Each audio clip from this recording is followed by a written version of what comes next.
Let the recording commence. Thank you very much. Everyone, welcome to Clean. I want to just acknowledge that I am coming to you from Masonic traditional territories. And I also have started to just and I don't know if we have done that historically in the Clean space, but I've been doing it more and more in many of our sort of climate educational spaces, just acknowledging and I'll do it more informally right now, acknowledging that we're living in a society where there's vast racial oppression. And so as we work forward to trying to undo that, keeping that in our minds, in our work, of how we want to center that in our efforts.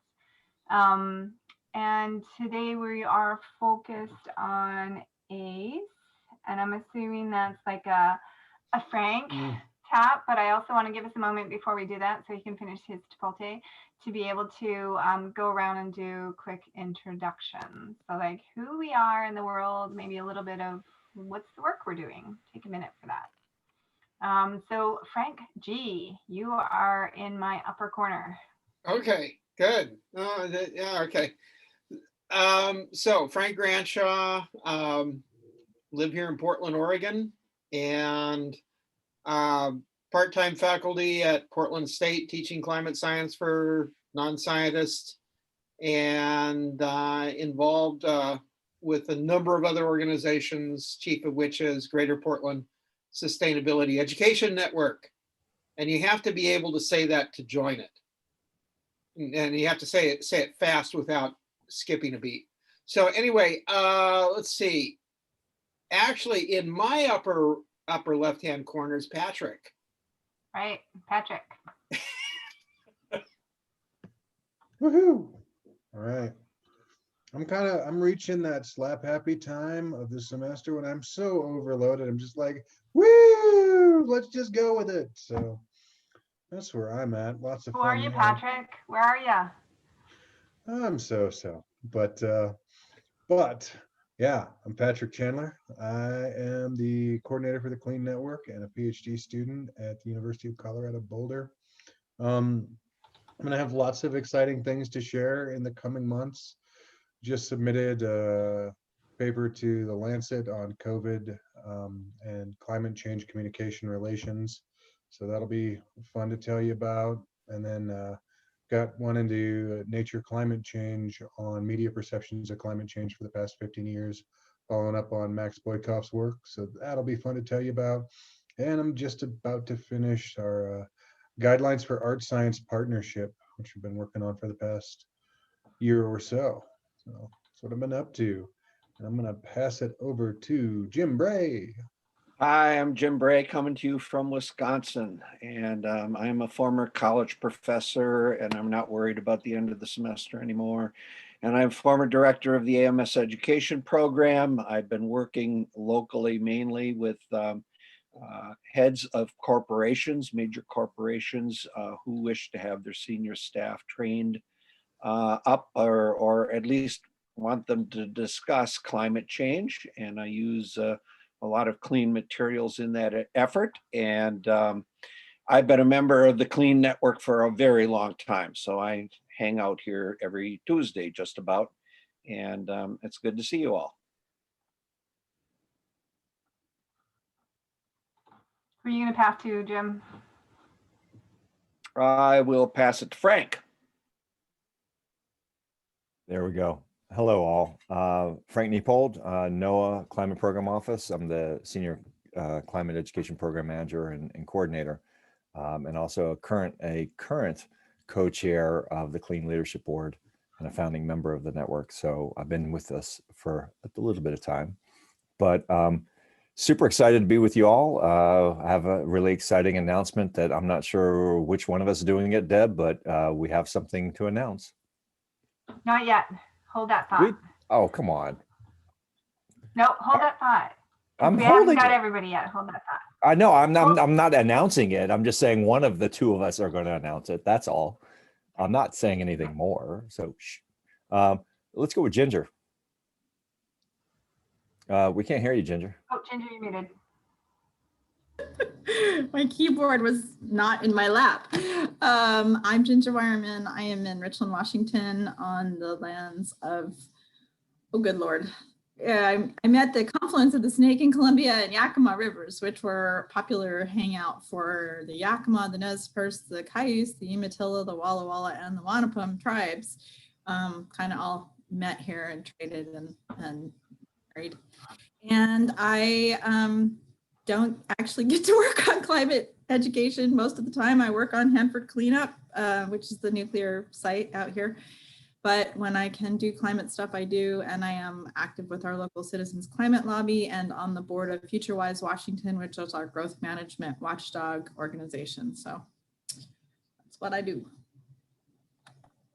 And let's see, Devarati. There's lots of syllables in there and small print. Ready? Hello. I have very spotty internet today. I'm coming to you from Lincoln, Nebraska. I am a faculty here teaching climate literacy this semester, and it has been an eventful semester.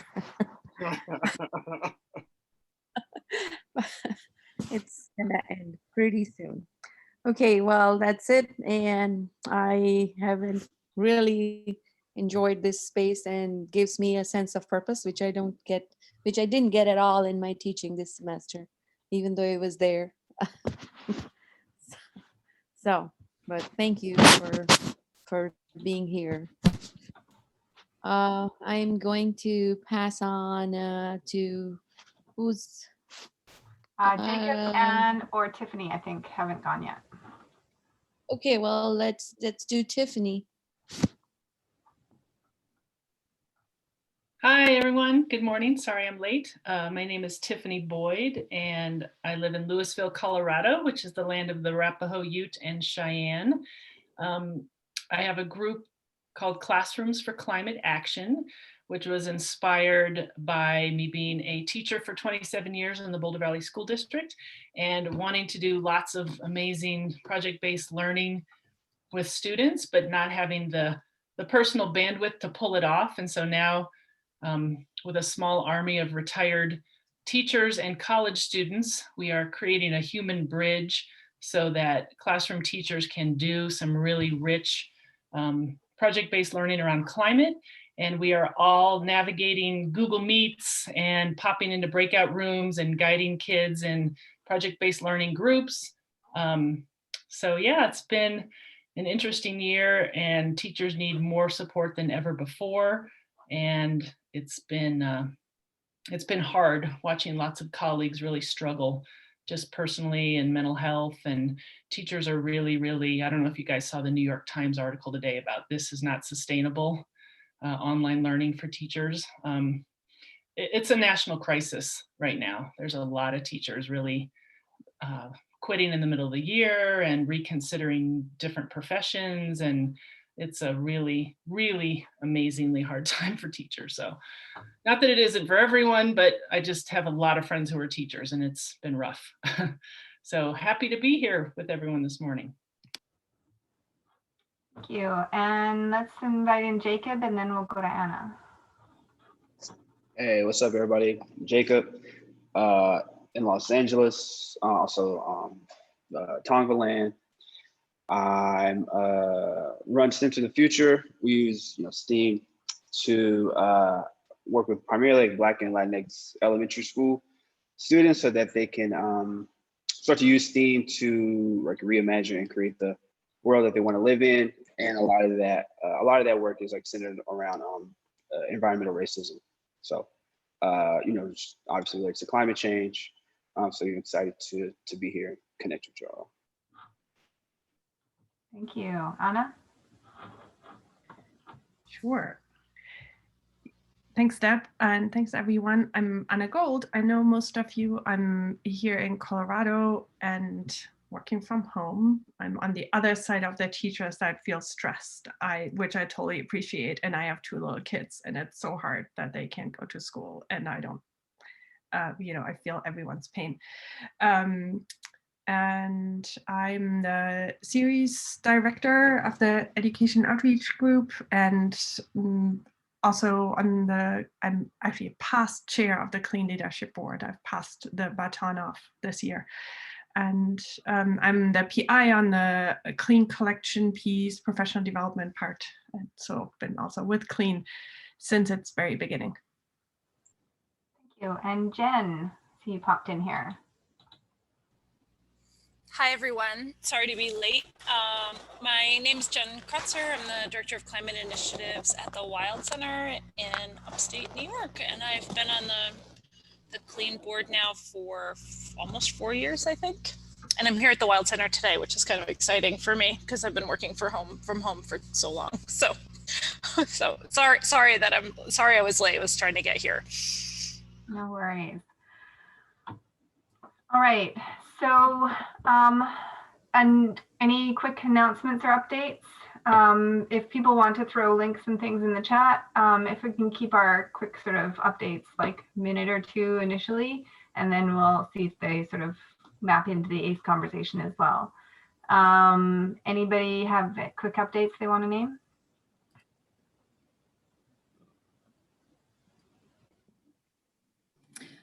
Not an update, but I'll just do a quick ask. If any of you have any ideas from your states of things that can be put into growth management planning to make more concrete recommendations for what cities and counties have to do around climate, resiliency or adaptation or whatever.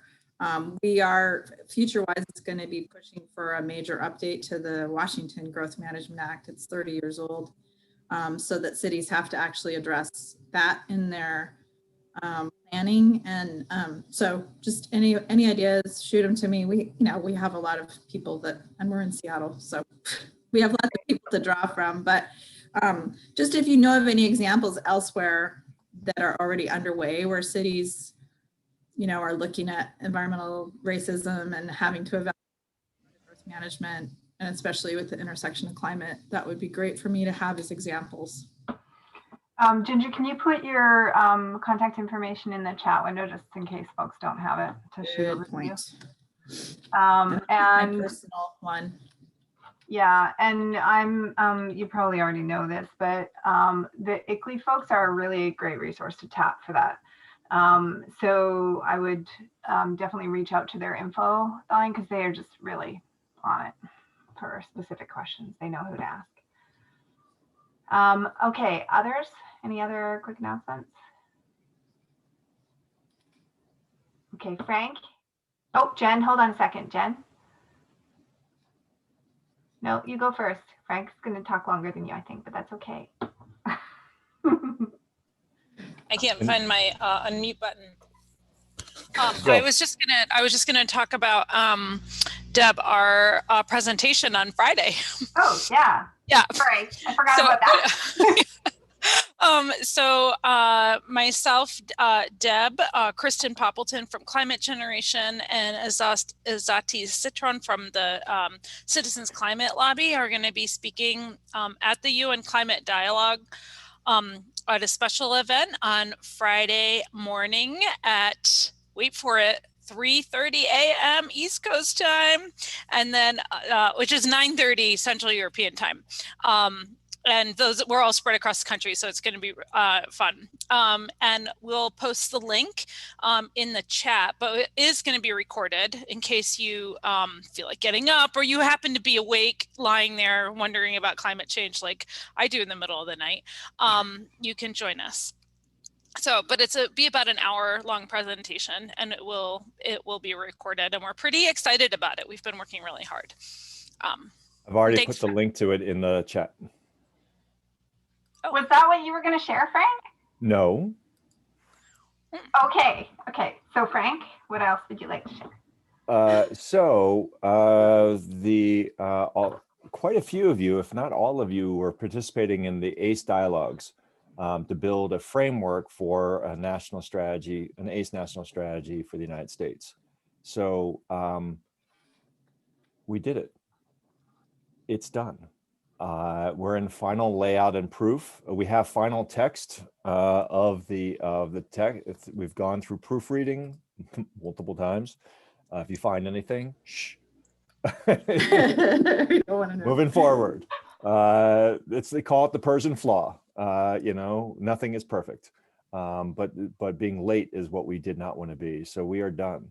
We're now moving to briefing, final layouts, and we expect this to be part of the package of how the United States responds to rejoining the Paris Agreement and addressing climate change. If we pull this off, it's a massive deal, but it was a massive effort to get to here, but we did it. And a great deal of thanks to so many members of the Clean Network, which really got this off the ground, and some well-placed kicks in the butt into me from Deb was one person. I was well received. Not that I want another kick, but it was well received, and we freaking pulled it off. But it was through a great deal of effort, through a lot of people's passion, time. And I think we've done something very significant and unique in the world. And so that feels good, but it'll only feel really good if we actually do the work in a coordinated, strategic way for the coming decades. So, wow. There's a lot. Yeah. Yeah, big. This is a bit, you know, it's, you know, it's a momentous moment. It's a moment. But you know, we got a lot of steps to go forward before we really get this thing cooking. But thank you all. And if I can just add a couple of things to that, Please. like big shout out to Tom Bowman. He's done a huge part of the lift on the writing that has just been incredible. And related to all of this work and like all of the folks who like facilitate all the dialogues, everyone who participated, it's been amazing. But in conjunction with this, I don't remember when it happened, but Tom and I were asked to also write a book because we were bored finishing up the framework itself, right? So we were asked to write a book to wrap around it and provide more context and a little bit of depth. And so in the process of thinking about, well, what would that book look like?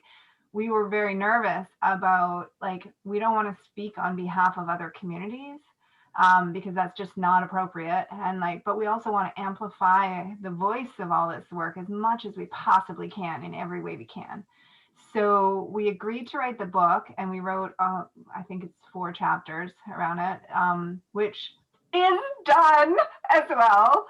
It got in on Sunday night in the first draft. And we as part of that process, we decided that we would have commentaries by a range of people across different communities that spoke to the framework, how we're in conversation with the framework.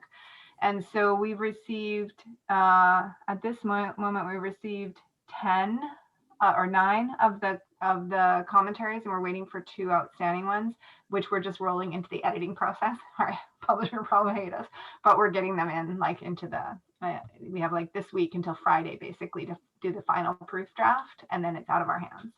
So, and we've also, as part of that, had a number of people that we've asked for endorsements from. And so we've got endorsements from crazy people, like, so it's kind of fabulous. And that's been really helpful to see as well. So just really looking forward to all of this sort of getting into the psyche of the world as it moves forward. So thanks for everyone and all their work in doing this. And we'll just watch, we'll probably tag it to the Clean social media tag as all of this gets released. So just look for that to push it out to your networks. And Tim, if I could also build one other point, and I think, Frank, you were one of the strongest proponents that while the dialogues were robust and significant and the design was there, not everyone we wanted to have participate in this framework development process was there. And there were key constituencies that were not there. And so I remember, your comments coming in were very clear, but you were not the only voice of this. And so just to remind you all that if the framework is to design a plan that then is implemented, as we go to the plan, we have to broaden the constituencies, voices, perspectives, significantly and intentionally from what we had in the framework development process. So I just, want to do recorded and say, one, we heard you. We did the best we could with the speed we could, but the commitment to all of this was we did not want to be late, and take a longer time to because late would be, really it wouldn't work. So we rushed to get to here the best we could, but then knowing full well that as we go into the true strategic planning process, which would hopefully start in 2021, we would be able to broaden with a full official mandate of the government to build a national strategy and all the things it entails, that those considerations would be taken care of inside the plan that we couldn't take care of in the framework.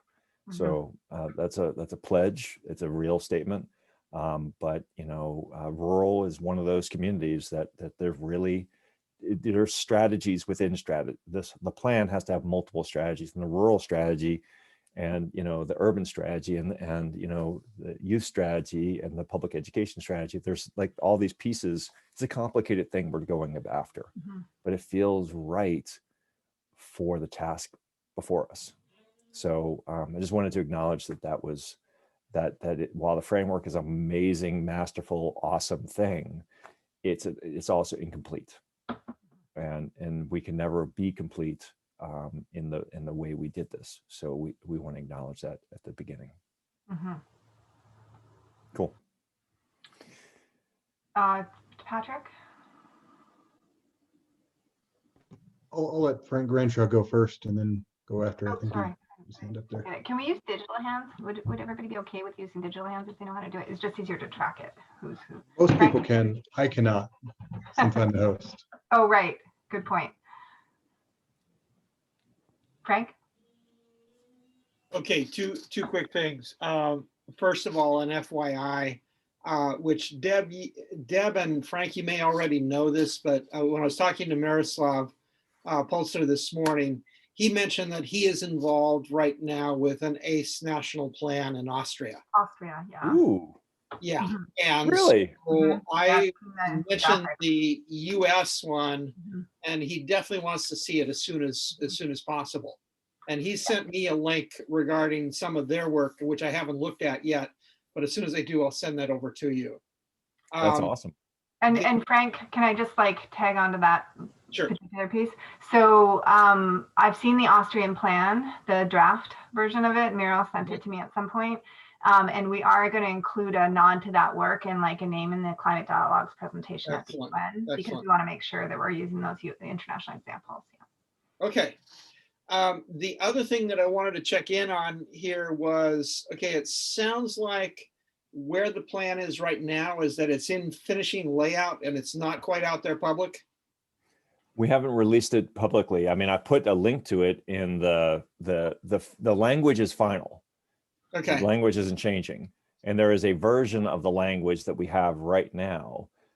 We are in the process of rebuilding the dialogue website, which I think, Deb, you put it in there, into the framework website, because it was all about supporting the dialogues to get to the framework. Now we have to rebuild the website to be the framework website, not the dialogue frame, you know what I mean? So it'll be soon that the framework will be publicly facing, but we have final language in a PDF that is available if there's a purpose. Yeah. One of the things that's going to happen very soon is we're going to start emailing everyone who is participating to actually build the signatories to the framework. And that's about to happen. And so that we can start building that social support and momentum for the inclusion of this. Because let's remember, if we're going to pull this off in this complicated country of ours, the feasibility, can we actually do this? This is important for the administration to do, is going to take some, this isn't a high priority for them. So the doability factor, the more signatories we have, the more doability we have, the more important it is, thereby the more feasible it is, and the more likely we are to get the commitment. And actually you got to what was my second question here, which was being able to, being able to reach out to endorsers. Absolutely. It's got a number of people here in the Portland area who are interested, but I wanted to make sure there was something tangible I could give them to encourage them. Oh, you'll have the whole package, Frank. Okay, cool. Yeah, and one of the things that is happening, like really literally as we speak, I get them 10,000 emails here, is we're doing a published kind of version of the framework. So it'll have a cover, it will have like, it'll look like an actual like book, right?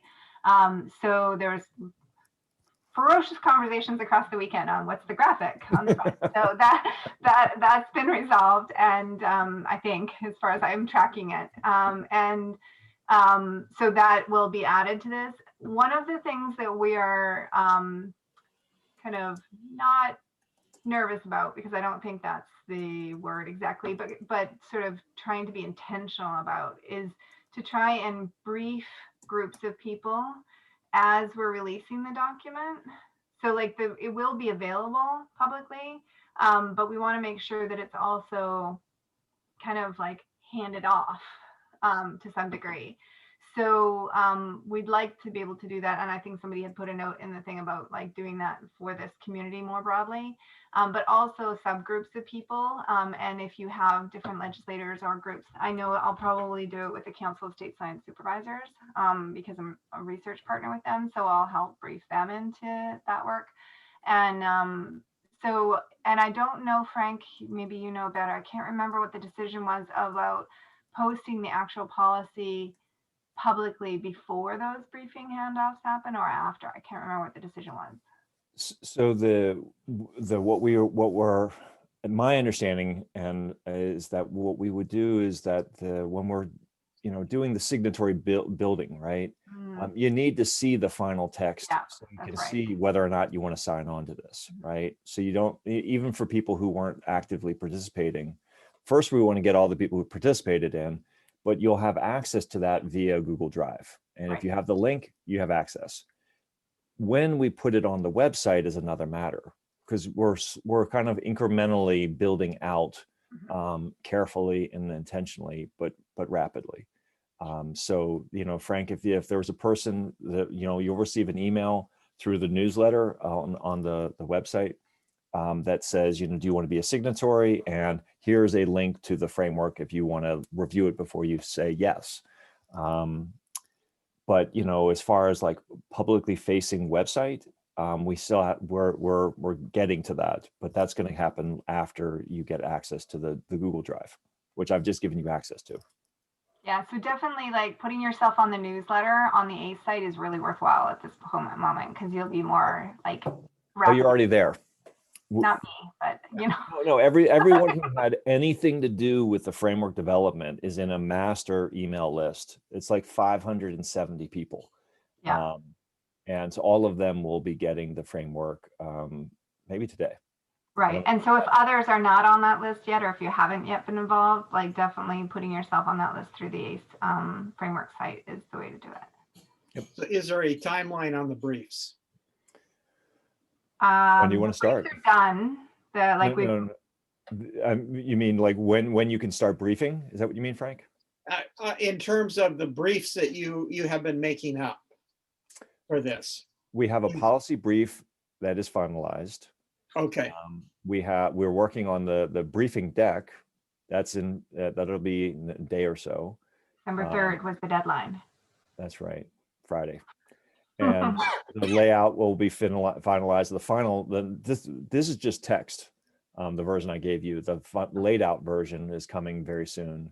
And then the signatory process is happening while that's happening.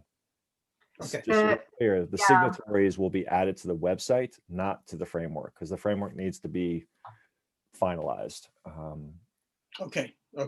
good. And the framework finalization, it will also be no later than Friday because it's integrated into the book. And so there's and the text is already integrated into the book, but I think there's an intention to actually have that publishing version by Friday as well. There's a bunch of this Friday kind of deadlines. Cool. Because why not just present it to the UN on the same day when a whole bunch of other writing deadlines are due? Oh my gosh. Okay. I realized that I failed to introduce myself, and I also see that Katie has come along. I'm Deb Morrison, for those of you who don't know me, but most of you know me now. And I work at the University of Washington as a learning scientist and do 10,000 other things on the side of my desk because they need to be done. Katie, do you want to introduce him? Oh, yeah. Hi, I'm Katie Boyd. Sorry I was late. I'm the Clean Program Manager and otherwise work for Series Education and Outreach, doing research and evaluation on our other educational projects. Awesome. Frank G, was that the, did we answer your questions or any other comments? Good. Okay, Patrick? I think that covered a lot of the ground I was curious about. I mean, I kind of thinking of how we as a network can work together to make sure we're not contacting the same people multiple times and also have an expanded reach of who we're including here. I don't know the best way to do that, if we need to make a document that is a checklist of sorts that we can add to, or I'm not sure how to go about it. That might get too big, too messy, too quick, but it'd be nice to coordinate efforts a little bit because we have so many of the same contacts, but we also want to make sure the reach for who we're asking to join in and review this is pretty broad. So. Yeah, and I have to say that, you know, Frank's probably more adept at this, and many of you are probably more adept at this than me. But the way that this gets familiarized to different political audiences is going to be really important, that we have a spatial representation of academics across all different spaces, community organizations and affiliates, and like in all different locations. They were not heavy in one geographic area. And so thinking, and people in all different areas across the A space. So that's kind of the plan of like, and the, you know, the initial sort of 500 list that Frank's talking about, like that has intentionally like representative across all of these different contexts. So it'll be a great sort of like start here kind of list. But I also think like the power of Clean specifically is going to be those academic and institutional links that may not be as tightly connected to some of the other areas. And specifically, I actually think with like AMS and like some of the other, and like you, Ginger, in your context, like it's going to be these like, not that you're esoteric, but like these sort of like connection threads out to science organizations that Clean has, right? Like through the various sort of network functions. That's going to be the strength, I think, of where Clean can add signatories into the space. And so I don't know if there is a way to really clearly in the timeline we're talking about with a major holiday in the middle of it to really coordinate that, as opposed to just say, sorry, if you already got this email. So maybe that's the like preemptive strike issue. So, because yeah, with this, you know, by the time the transition team takes over at the end of January, like this is either firmly inside everything or, you know, in some ways, or it's kind of not on people's radar. And my thought of how I'm hearing this is that it's going to be firmly on everybody's radar. So like that's we just want to give it like more force in the sciences, especially because a lot of the climate change work, I've been digging into where climate change work sits inside the administration, and it sits in a lot of the science industries across a wide set of fields. And like, if it moves forward with scientists only without this like deeper learning lens and community-based effort that we're naming, we're in trouble. So Patrick, I don't know who else. Just a quick response to Patrick. When I was at NASA, one of the most important things I took away from a really simple lesson is redundancy is healthy. Because remember, you know, you have 3 carbon scrubbers in a space module for a reason. Because when 1 fails, you have 2 more, and then when 2 fails, you have 2 more, and then 3 fail, you scramble. But redundancy is actually a healthy thing. Coordinating it to make sure, let's just redundant the hell out of this. I'm sorry if you already heard about it, that actually might signal this is important because I'm hearing about it from multiple places as Yeah, yeah. opposed to, so that just go. And sorry if we're redundant. Ginger? Yeah, that's actually a really good point. I was just gonna say, like, do we have a list, or do we want to like just make a list of people that we know that we don't normally think of in our circles, our climate circles? My cousin is a former congressman, so I'm gonna take it to him right away. You know, do any of you guys have a connection with Bob Inglis at Republican, which is the climate, climate people? And if we don't, Brian probably does, so I'll reach out to Brian Baird. But figuring out other people, I think having other political signatories would also be really helpful. Mm-hmm. That would be really helpful. And if there are people that you like, if you have personal connections with people who could do an endorsement in the political sphere, that's not a terrible thing necessarily either. But we need those endorsements like soon, like now. And we only sent them out yesterday, the request, because we had to have the document completed before we could send the endorsement request. So this timeline is just mind-boggling. But yeah, so. Well, I'll reach out to Brian. But the signatures is the way to go too. Yeah, I'll reach out to Brian, today or tomorrow, and see if I can get him on board. And he's stayed very active, so he should have other people that he can help us bring in, I hope. And I think coordinating that, Frank, I don't know how, like, if you're the center of mass on that sort of, like, do we direct people toward you to coordinate that, or is that more like the Asatis kind of move? I mean, I think we need to give the briefing materials that we've built and make them available for everyone, and then they go forth and do what they feel is important, and they've determined themselves. The last thing I want to do is be a bottleneck where we're overly controlling, and this has been a community process. The community has said clearly that we have something sizable and powerful to bring to the equation. We're an afterthought, and we have some structural challenges that need to be focused on if we are going to successfully address climate change. If we don't do these things, it won't happen, and it won't be because we didn't try, but we're going to try our damnedest.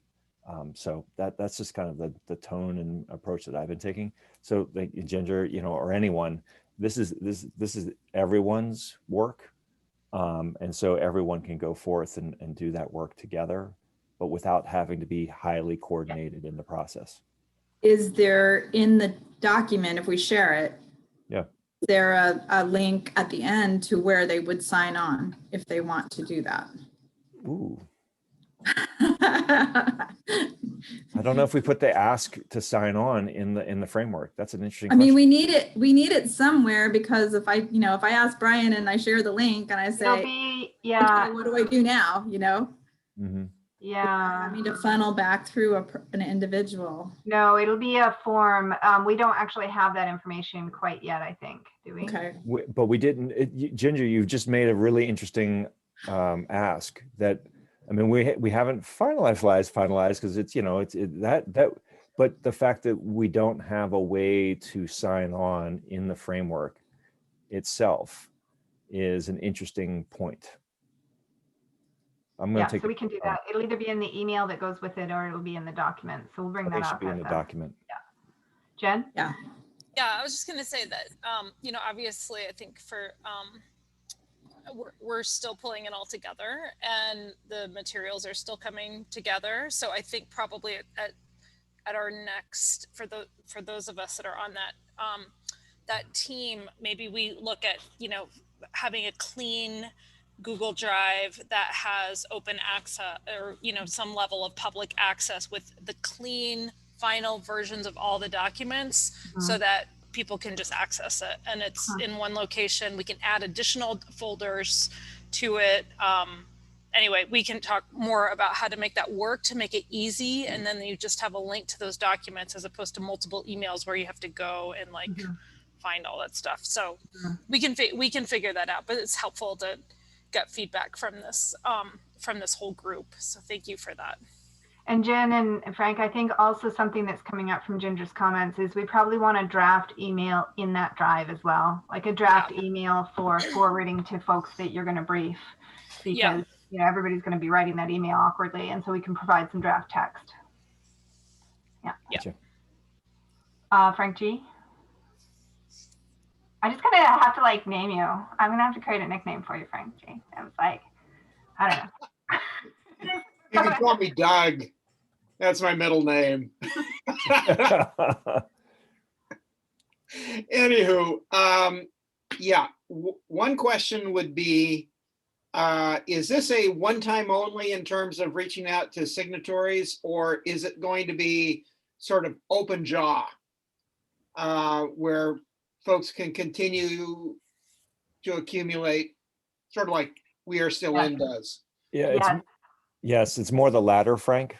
Okay. But there's another important process in the signatory thing. The signatories is also, if we're going to pull this off, actually developing a plan and then implementing that plan at scale across all the counties and communities in this nation, it's going to have to continue to grow who's involved and sees and participates and contributes to, right? So the signatories is just one piece of that growingness, because every time we talk about the ACE community in the United States, Jacob, you didn't know you're a member of the ACE community in the Clean Network, but you are. But that's just because as we go out further into community, we realize there are more people who are already doing this work. I mean, Tiffany, you came in recently into this space, right? But you were doing this work. You just didn't have a fellowship of practice with others around you as rich and robust as could be. And this is just, so the more we grow and then people sign on and we grow and sign on. So it kind of builds the infrastructure for being able to do this collaboratively, which is definitely part of the ACE framework, but how we build that social infrastructure to be able to do this, because we need to learn from each other and share practices and share resources, because it's massive, the task that's before us. So, I mean, they're kind of related, but the signatory ask is one thing, but the benefit is you actually get to start participating in a growing and learning community of practice. Mm-hmm. Yeah, and the other thing tagged on to that, I'm trying to remember, I think in the Google Drive for the dialogues, the participant list is a sheet. So actually a spreadsheet. Yeah, I will volunteer to do this, take a stab at it, but I'll make a copy of that and try to see if we can look at the organizations and try to group them. Because one of the things that I think as you're approaching people would be nice to have is to say, okay, you're this type of community group, or you're this type of legislator. Here's other people, here's people who were involved in the production of this document that are like you. Yeah. And why I emphasize kind of trying to do it like half sheet, half of a 8.5, what would be an 8.5 by 11, just as a marketing point. Like I say, I'm willing to take a stab at that unless you've already got something like it. Well, it's funny because I think we took that strategy to build the list, right? Like we created categories of different things as we like created the list to make sure that we were really representative across different areas. Okay. But having said that, I think that there is, I have some nervousness about doing that and making it public because we've never asked people who weren't participated to be able to leverage their names in that way.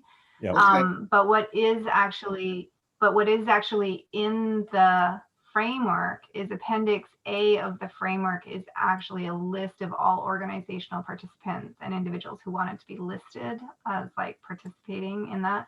So there is such a list attached to the actual framework. It's kind of like an authorship appendix. Because it's a collaborative thing, we didn't want to not author it. So Yeah. it's authored collaboratively in that way. Well, I'm thinking of something that's at a glance, because Yeah. again, talking to people who are incredibly busy, they're not going to want to read the appendix.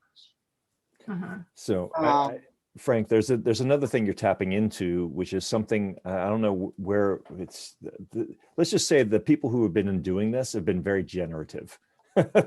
My Google Drive is just blooming. And the ideas of tasks are way beyond what we can actually do, but they're still good stuff. Is the power mapping and network mapping that we have never done. Yeah. That we, we don't even know who's in clean. We don't. It's 760 something people, and it's dynamic. People come and go for a variety of reasons, and it's trending upward, but we've never actually, we don't know who's in clean. And then we don't know who could be in clean and who's doing like work, but there's in different communities of practice, and that, so there's a lot of, but the categories is kind of what you're getting at. And then who is a member of a category, just so that I can get some familiarity with it. Really important work, but it would be helpful to know. Yeah, really. But we had just never have, I know Kristen, who's not with us today from Climate Generation, has talked about network mapping, and Jen, I think you're the one who's been talking about power mapping here. But I mean, we've just never we've never found the resources to do the work that I think we need to do in order to do what you're talking about. But we definitely, who are the like people who were in part of this is important. Well, so some of that we did. Okay, I'm going to pause our conversation for a second. I'm just going to see, because I haven't heard from a few people yet. And I want to see if anybody who hasn't spoken yet wants to kind of enter the conversation. We have another 10 minutes or so officially in the call. Does anybody else have comments they want to throw in who hasn't said anything yet? I think I can throw something in. I haven't said anything yet, but just going off what Frank just said, I think that's something that, and I can bring this up with the leadership board as well. I've been thinking about this a little bit too. Yeah, I think doing some of these surveying and network mapping and knowledge of the clean network is a really good idea, and we should definitely do that. But I agree with Frank, like we don't have the resources on the clean collection side to do that work, and it really has to come from the network side. But the network's all volunteers, and everybody is trying to give their time when they already have so much going on their plates. And so I think, I'm trying to think of ways we could do, like, leverage the network to do some of this work without it being so much of a burden on people would be a good thing for Clean to maybe brainstorm around. Tiffany, Jacob, Devarty, I haven't heard from any of you. Do you want to throw any, or Jim, I don't know if I've heard from you either. Any of you want to throw anything into the conversation? Oh, Anna too. Ginger, go ahead. I can do, if we wanted to send out a zip, like just a 2-question survey or something of what's your zip code, and are you formal, non-formal, government, non-government, or something like that, so we know what their affiliation is. And I know how to do the GIS overlay so that we can see a distribution by zip code. And then it can, do the circles. So if there's 20 people in one area, the circle will be bigger than if there's only one. And it would be good for me to do, because I learn these software things and then I do something and then I don't use it again for a year. And so I have to learn it. So it'd be good for me to have an excuse to do a map. I'll jump in there. I think local municipalities are really hungry for an overarching guide to climate. I think I'm kind of uniquely positioned right now. I'm on my city's sustainability advisory board, and I've got this connection with schools. And so we're trying to get schools connected with sustainability goals in local governments, and have the kids do the work of what's on those sustainability plans. So I feel like there's a lot of sustainability groups that are trying to partner with their region, with their state. And I think getting these into the hands of local sustainability coordinators in local municipalities could really work to connect some of these strategies more regionally.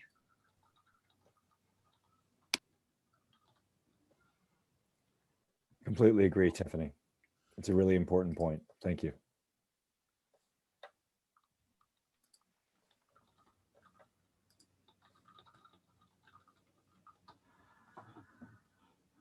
All right, any other comments, thoughts?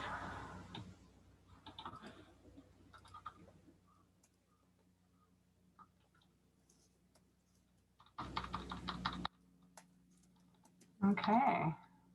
Well, we are about 5 minutes before the end of the hour. I maybe will throw one other thing into the mix on this like rough ACE topic.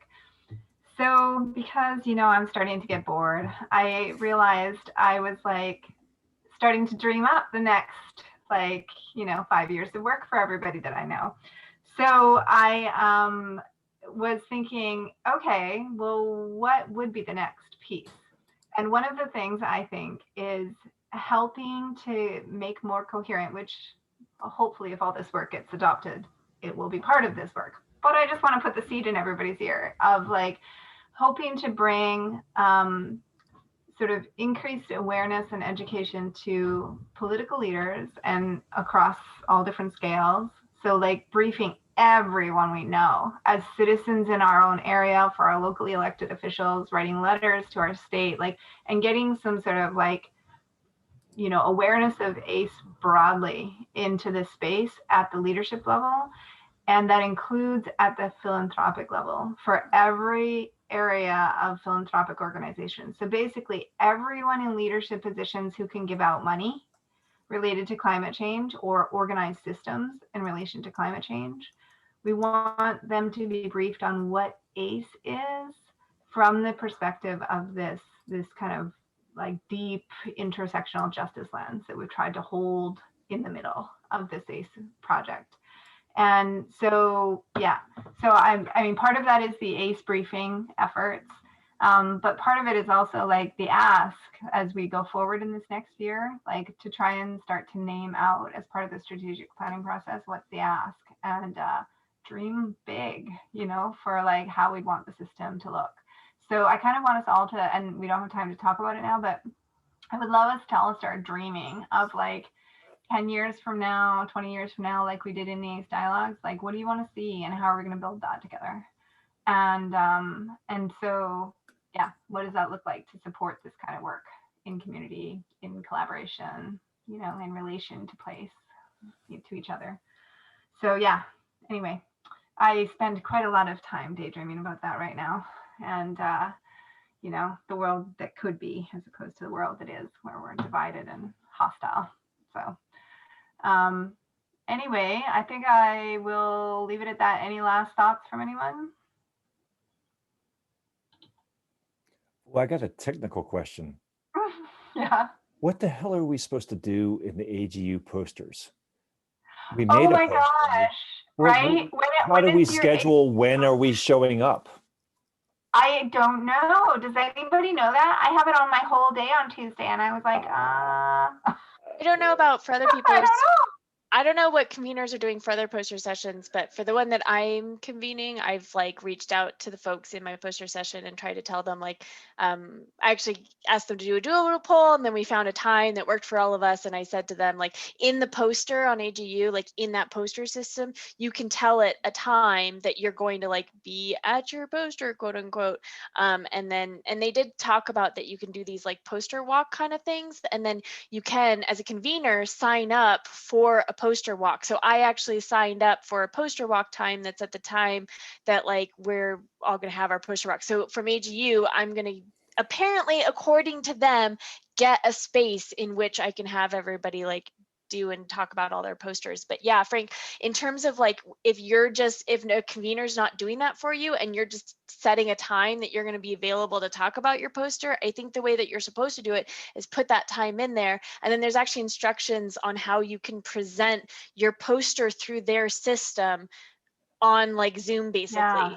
So you're supposed to like set it all up yourself. Like there's so much on AGU that they're making, like I am also convener on an oral session, and they're making us like download all of the overview slides and then put them together into one slideshow to be able to show during that like Q&A session and stuff. Like there's just so much time and effort that's being put on all of us with this at AGU that I'm not super excited about, but Yeah, and so I mean I found a way to schedule a chat, but I don't have a time. Like I have no idea how I present my poster.